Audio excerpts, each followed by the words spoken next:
E a gente segue aqui no assunto e falando especificamente da Operação Brasileira de Repatriação de Nacionais. O voo que faria o resgate do primeiro grupo de brasileiros, pouco mais de 200 pessoas, acabou sendo atrasado em 24 horas, justamente porque bombardeios foram registrados nos arredores do aeroporto.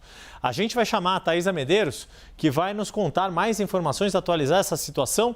Ontem, Thaisa, a gente acompanhou a entrevista coletiva do ministro de Relações Exteriores, Mauro Vieira. Aliás, você acompanhou e trouxe as informações para a gente também, tanto do chanceler Mauro Vieira, o ministro da Defesa, José Múcio Monteiro, o comandante da FAB, Marcelo Damasceno, falando da complexidade dessa expectativa de que o Brasil poderia trazer até 500 pessoas por semana, mas esta primeira operação acaba tendo esse atraso imprevisto. Boa tarde, bem-vinda. Boa tarde, Yuri. Exatamente, essa foi uma das questões que a imprensa colocou ontem para essas 3 autoridades que participaram dessa coletiva de imprensa a respeito da repatriação dos brasileiros que se encontram lá na região da guerra, no Oriente Médio. E o que foi dito foi que se houvesse qualquer indicativo de que haveria risco de segurança para essa repatriação naquele momento, as providências seriam tomadas conforme as orientações das autoridades locais. Pois bem, isso aconteceu hoje, essa confirmação de que precisaria ser adiado esse voo por 24 horas, pelo menos, a aeronave KC-30, que já estava em Lisboa, aguardando para desembarcar no aeroporto, na capital, Beirute, capital do Líbano, para resgatar esses brasileiros que demonstraram interesse de voltar ao Brasil diante desse cenário de escalada do conflito no Oriente Médio. Então, isso aconteceu, pelo menos 24 horas de atraso. As autoridades locais estão monitorando a questão dos conflitos, dos bombardeios que acontecem nos arredores do aeroporto.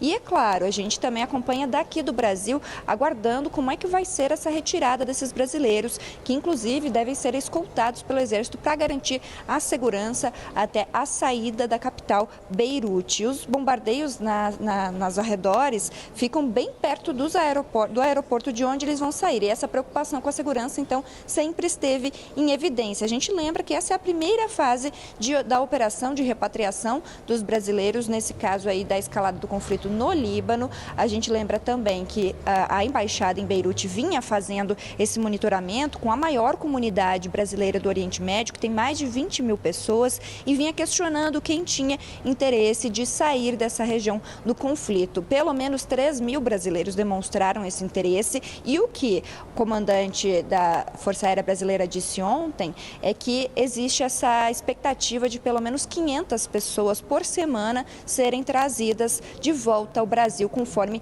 esse interesse que foi demonstrado. O KC-30, que é essa aeronave que já está à disposição para fazer esse resgate, aguardando apenas a autorização do pouso, saiu da base aérea do Galeão, no Rio de Janeiro, e pousou em Lisboa para aguardar a autorização. São 2 tripulações que estão a bordo, são equipes multidisciplinares.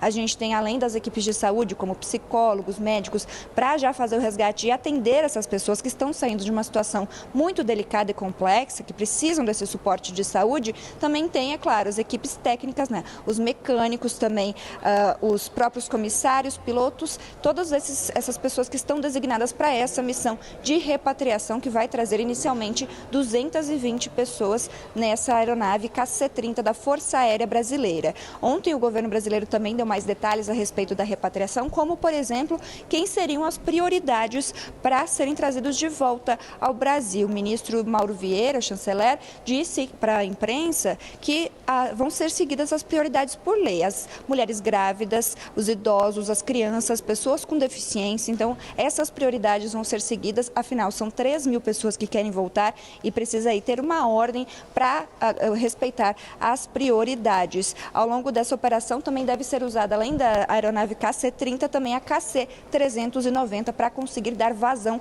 e conseguir trazer de volta essas pessoas que querem retornar ao Brasil e ficar em segurança diante desse cenário que a gente vem acompanhando, bastante desolador. Volto com vocês.